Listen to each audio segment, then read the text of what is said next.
Hi, good morning, everyone. Okay, so my name is Chin Wan. I'm a regional SE manager from Silverfort. Okay, thank you for attending the Tech Talk. Okay, so today's session we will introduce Tim Fleming. Okay, so he will be discussing about the concept of defense in depth in the area of cybersecurity and IP operation.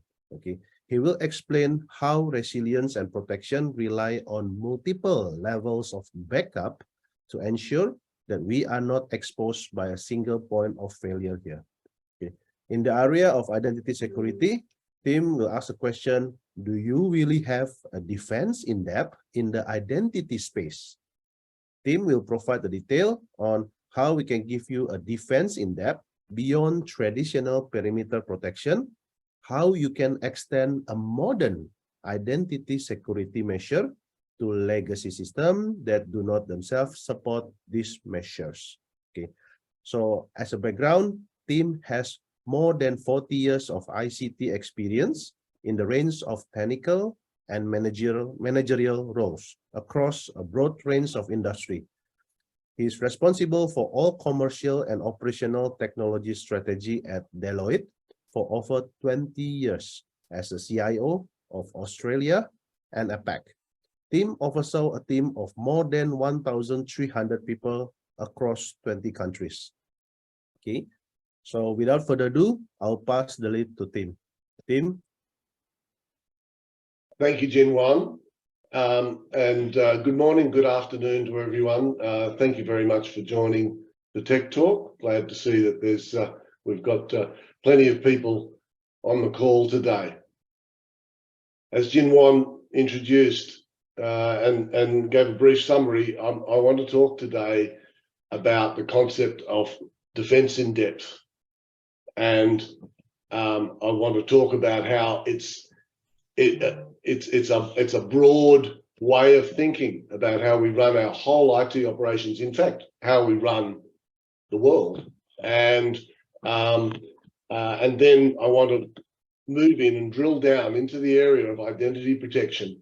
And during this time, I'm going to talk a bit about my experiences at Deloitte, particularly over the last 5 or 6 years, that really gives you the background as to one, why I'm here today, why I'm doing advisory work for Silverfort, but why I just think this is an area that is so important and so relevant in today's unsecure world, and that is defense in depth in identity protection. So to start off, just a little bit of background, but I'm sorry, I've gone one too many. A background of myself. I come from a technical software development background, but I was the CIO at Deloitte, first in Australia and then for Asia Pacific for about 20 years. And I retired from that role a year ago. And particularly in the last 5 years that I was at Deloitte was the time that was most relevant, certainly to today's conversation, because in about 2016 or 2017, Deloitte was hacked. We were breached through our email systems.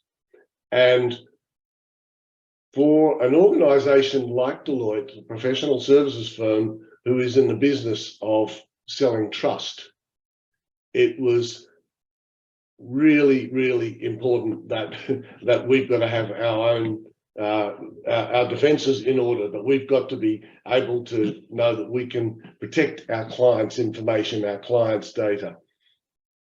It was an existential moment for Deloitte.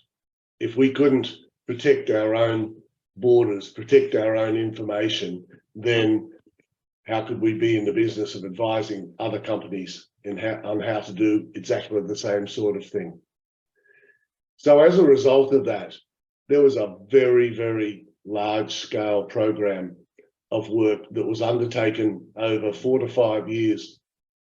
It was a massive amount of money. We spent something like $650 million extra in our cyber budget to radically improve our defensive position to make sure that this didn't happen again.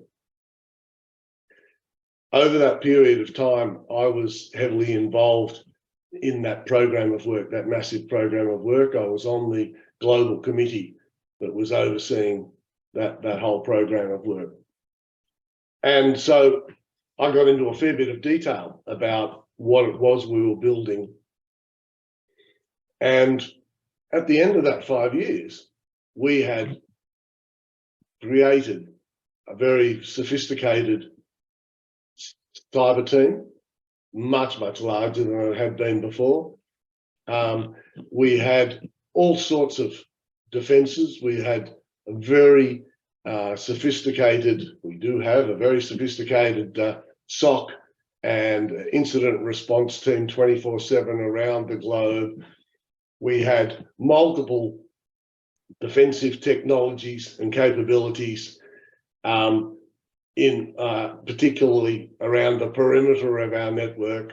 And we had also created defense in depth organizationally. And I'm going to talk a little bit about that later on because I think that's very important.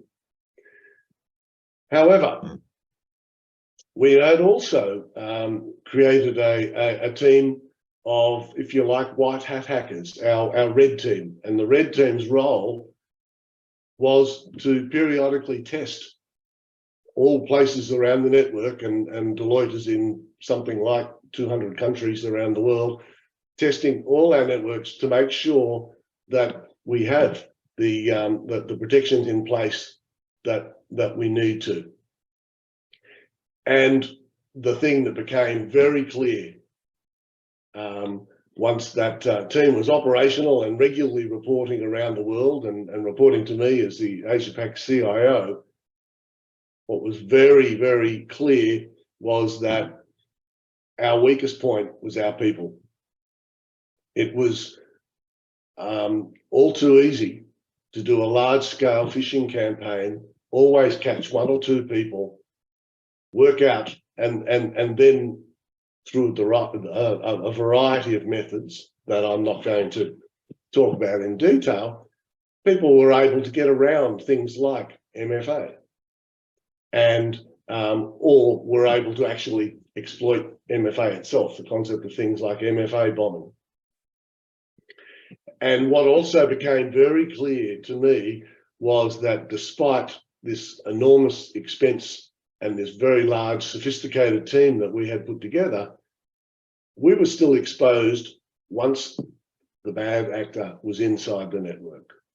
There was still potential for damage, even though we had all the modern tools that were available to us.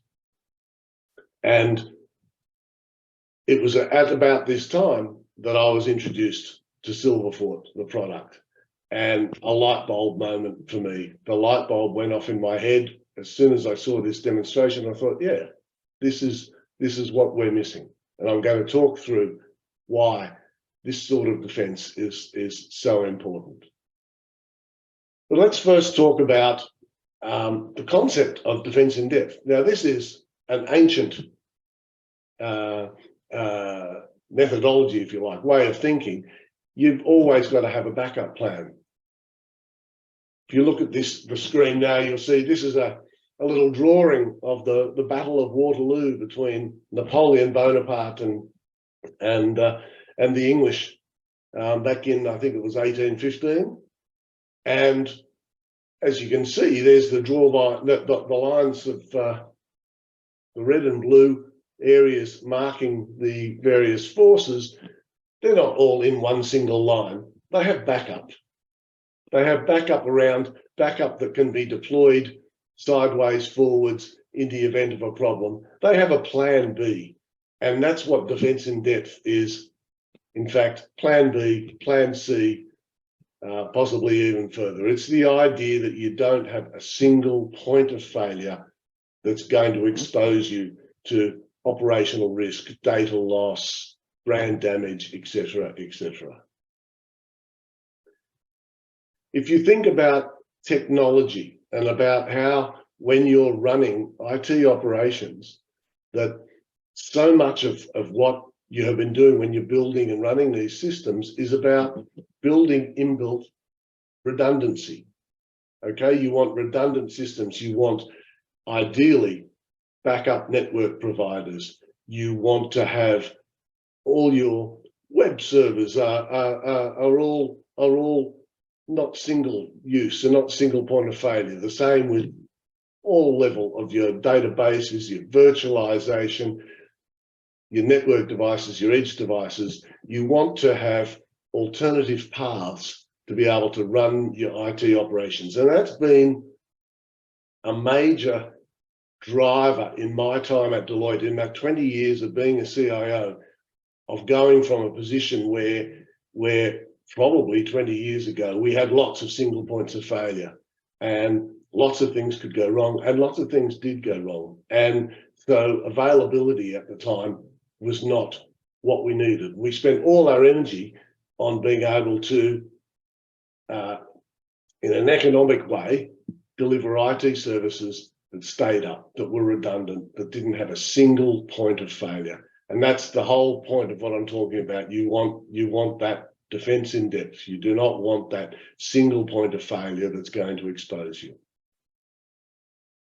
Now, I previously talked about a little bit about the organizational framework that you want to have in place, and the concept of 3 lines of defense in a cyber organization, if you like, or cyber people within your larger organization.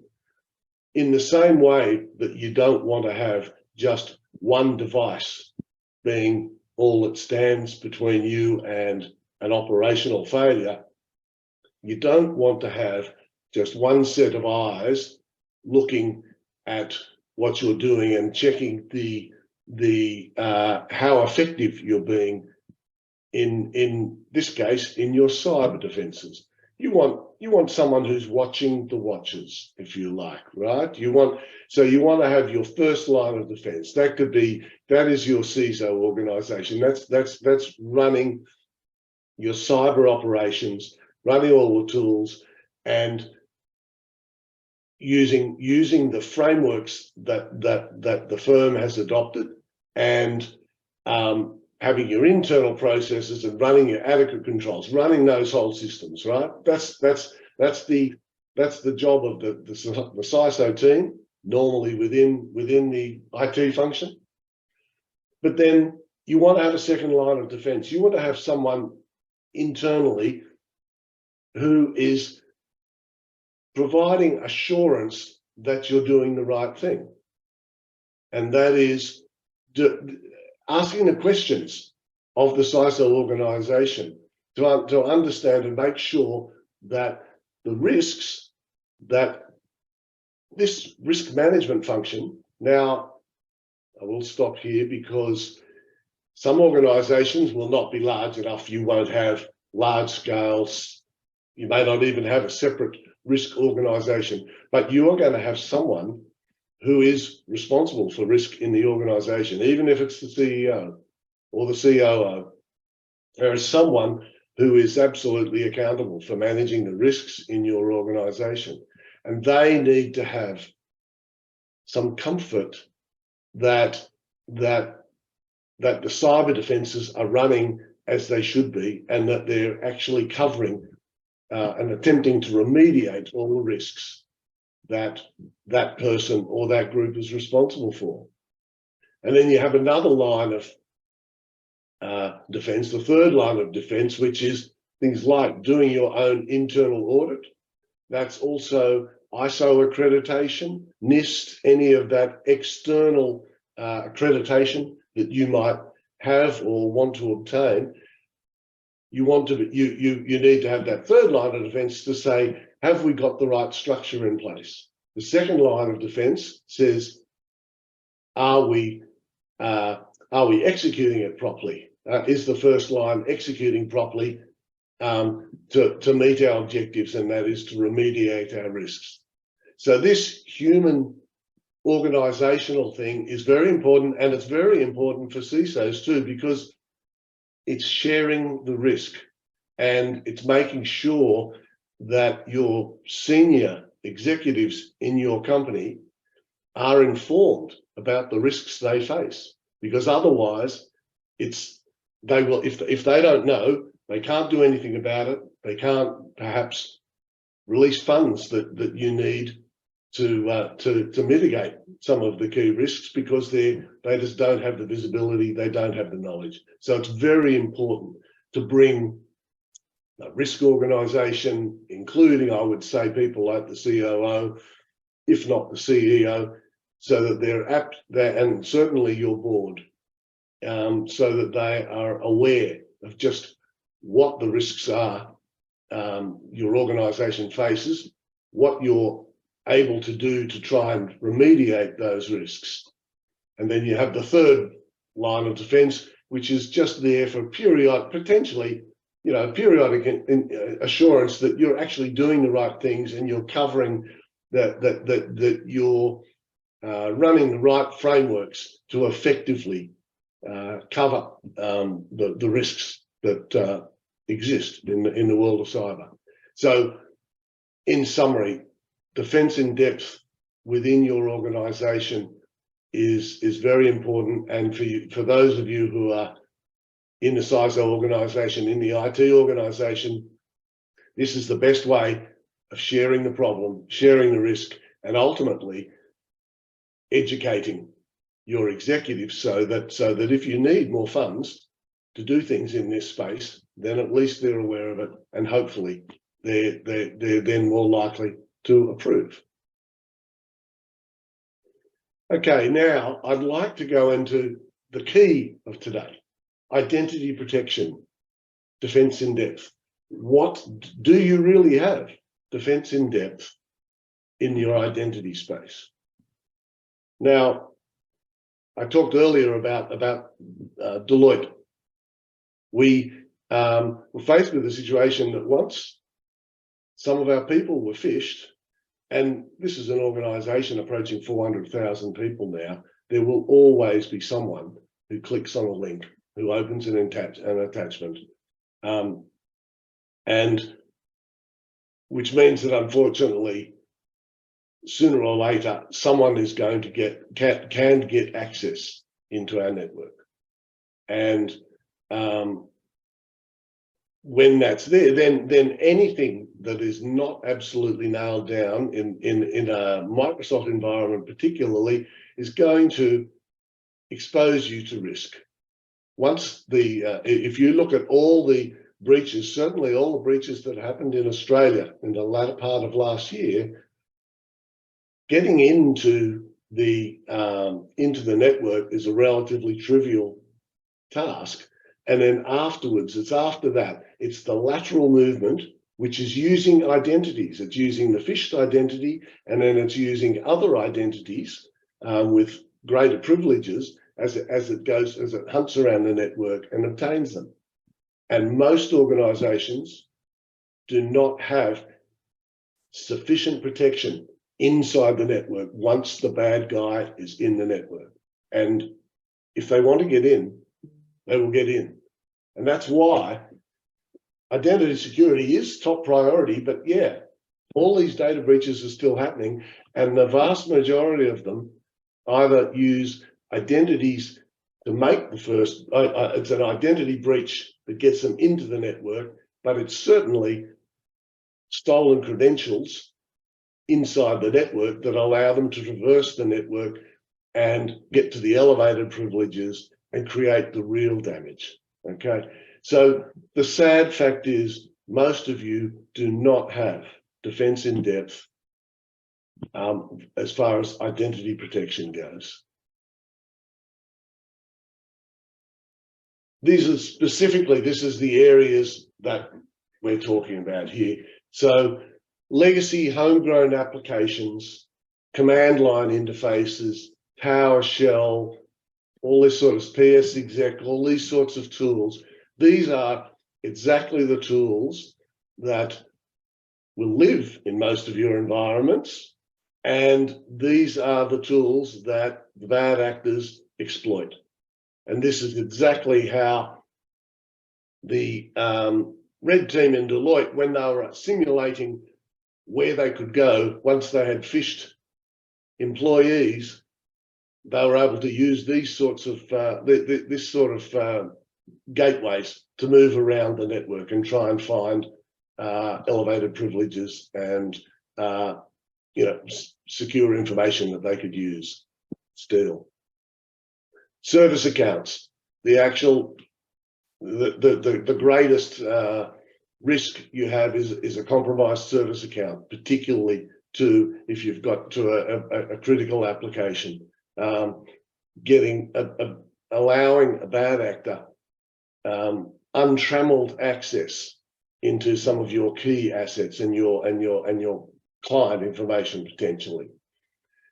You've got legacy protocols, file shares. A lot of people store data in file shares, and if any of you followed in any detail the Uber breach of late last year, once the compromise had been effected, and that was through MFA bombing, the real damage was done when the attacker was able to just wander around the network and got to a file share where they found the credentials for the privileged access management system sitting there in a script in clear text. That was just sitting on a file share, absolutely unprotected. Unprotected from anything except the basic authentication that was provided. And so service accounts is where the real damage goes. And so being able to control those and ring fence those is one of the most important attributes of the Silverfort tool. I think I should now looking at the time, I should skip to the next slide and just talk about how does Silverfort work? So I've put the challenge to all of you, if you like, that you probably don't have sufficient layers of defense in your identity protection. One of the problems with implementing a lot of tools that are coming around is you need more agents on your endpoints. You have proxies, you have interference, or you have to make modifications to old legacy systems, which in some cases can be prohibitively expensive and sometimes just not possible. So one of our earlier large clients, General Motors, who like our product, like the Silverfort product so much that they became an investor in the company, they were quoted a price of approaching $10 million to put MFA onto their mainframe system, their IBM mainframe system that controlled their production line. And Silverfort was able to do this for them in a matter of weeks at a fraction of the price. That's the sort of protection that that companies don't have, and that couldn't work. And that, by the way, was done without touching that very expensive mainframe system. There was no touch at all. So how does it actually work? So this point number one here on the slide is just showing you a standard authentication. A user service account is making a request to the identity provider to authenticate their access. That could be any identity store provided by Microsoft. It could also be Okta, PIN, Radius, etc. Could be your PAM system. Now, Silverfort, as I said, doesn't have any agents, doesn't have any proxies. All it has is a small, lightweight adapter that runs on your Active Directory, and then a virtual machine that sits alongside the Active Directory and does all the heavy lifting and analysis. And so what happens is when this authentication request comes in, and most typically this is to your on-prem or your legacy Active Directory as opposed to ADFS, but where it's coming in there, and there is only really, that's on when you're accessing through AD, there is no there's just username, password. There's just that single level of authentication. So what happens is that Silverfort acts as a second opinion. So that every authentication in the network, and I mean every authentication in the network, and will the scale is able to scale to massive organisations like General Motors, like Deloitte, is passed to Silverfort for a second opinion.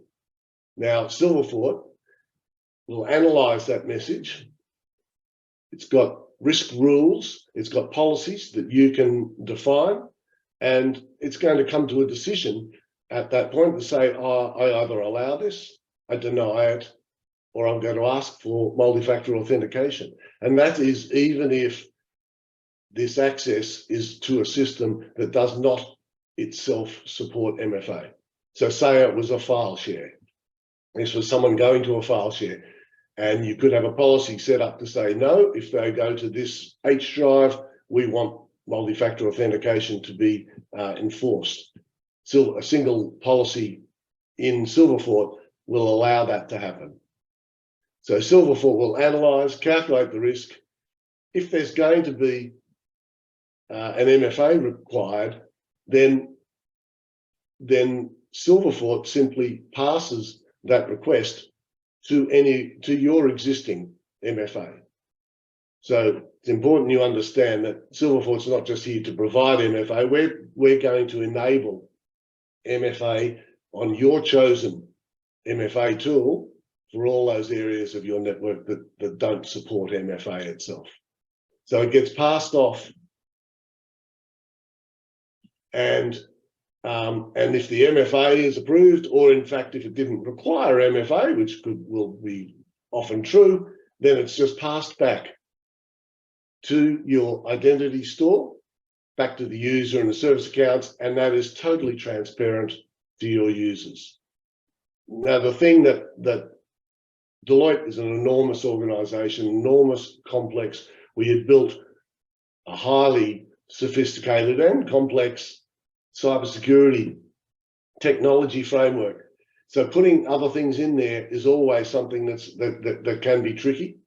But the idea that this was a tool that did require no agents, no proxies, no changes to source code of target systems made it just spectacularly easy to first put the tool in to run a proof of concept, and then to actually turn the lights on and run this tool as protection.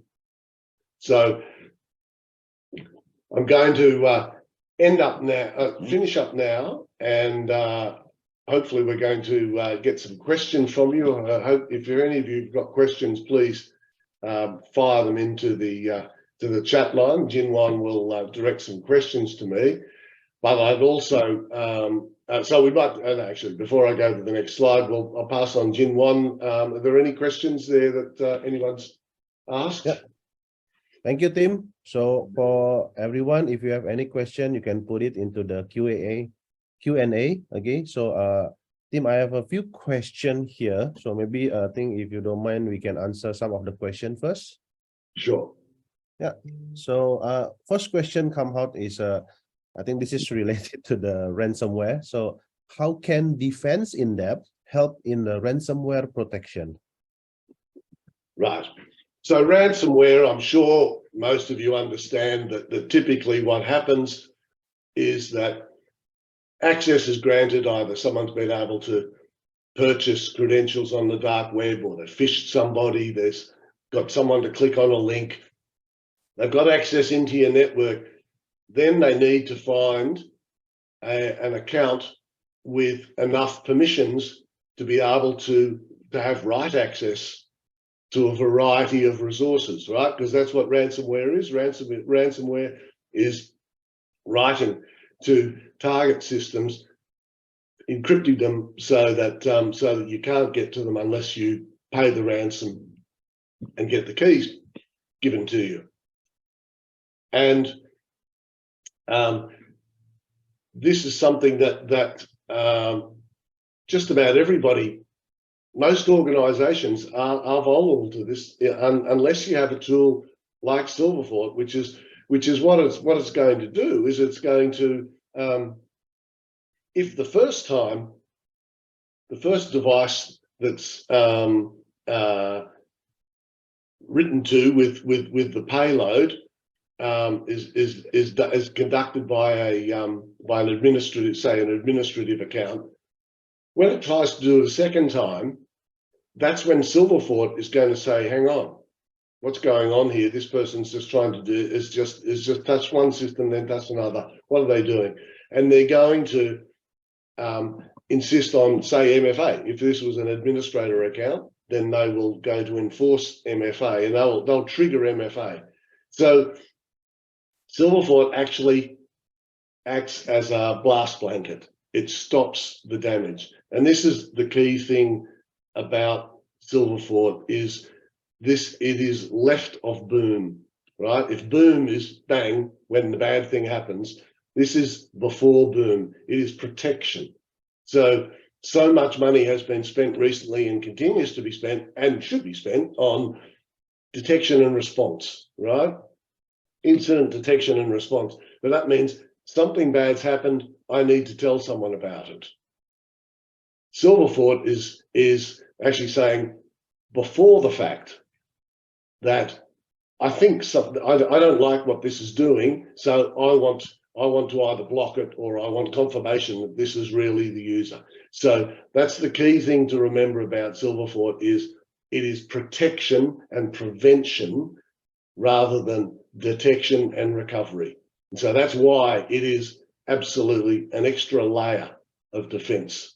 And I'd rather, and all I would say is an ounce of prevention is better than a pound of cure, as I used to learn when I was a child. It's far better to have prevented an attack than have to clean up afterwards. Great. Thank you, Tim. So I have some question again. See whether you want to answer or I can answer that. How will Silverfort help in the PowerShell requests that are executed natively and may not necessarily come to the Active Directory for authentication? Well, I might hand it to you in a sec, Jinwan, but let me answer that if you want. My understanding is that you know, if you're at PowerShell, you need to authenticate to be able to actually execute some things. So, but I'll hand over to you for a better technical explanation, I'm sure. Sure. So when we run the PowerShell command, okay, so you are right. So sometimes you don't need to insert some credentials, but that is on the user experience. But what is happening behind, because PowerShell sometimes use a Kerberos protocol, and this protocol use a single sign-on, that they are doing authentication behind. So whenever, let's say, for example, you run a simple PowerShell command, let's say you want to connect to one of the system, there is a Kerberos authentication sent to your Active Directory. And since Silverfort are monitoring each and every authentication coming here, so this is where you can have this detection and response policy here. You can monitor it, and you can also create a policy to make sure that you are checking whether this request is done by a legitimate user. Okay, so yes, okay. We can do that. So that works. So it works in the same way that like going to the network drive works. You go to the H drive, there is an authentication that happens in the background in any case. Yes, you are absolutely correct. Yes. Good. Okay, another question. Can Silverfort only look at the AD authentication traffic? What about other directory like Azure AD, Okta, okay, etc.? If the organization use that for authentication to application or user resources. And yeah, as you can see on the screen on this presentation, Silverfort will talk to Azure MFA, they'll talk to Ping, they'll talk to Okta, talk to RSA, they can work with Ubico and FIDO keys. So all the major identity providers are catered for by Silverfort. Yep. Okay. So the short answer for that is yes. We can receive the authentication traffic from multiple identity infrastructure. Correct, Tim? Yes, absolutely correct. Okay.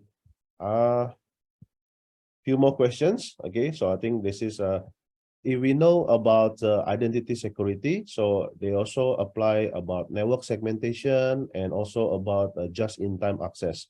But do we need to also protect identity here? Well, I would say we do, because network segmentation was something that was a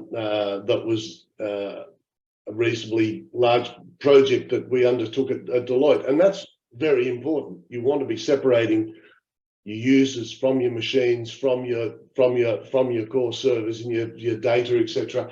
And you want to have as much segmentation as you can reasonably do, but that doesn't help you in the world of identity. If someone has stolen credentials, segmentation doesn't stop them. If they have permissions to access a system, and even though they've illegally obtained those credentials to get there, then network segmentation doesn't help you there. So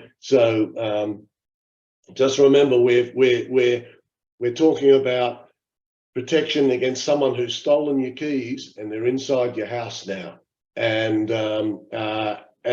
so you want something that's actually watching them and checking them, and once they're inside the house. And network segmentation is not actually at an identity level, not really going to help you there. Okay, so actually all are complement each other, but because they are working on different layer, right? Yes, different layers, exactly. That's put very well. Thank you. So I have one last question here, Tim, if you don't mind. We received quite a number of questions. Sure. If we talk about identity, we always talk about the PAM, or privileged access management, right? So do we still need, when we already have a PAM solution, do we still need defense in depth with identity protection? Yeah, well, in answering that, I would say that certainly Uber had a privileged access management system. In fact, that was became the source of their problems.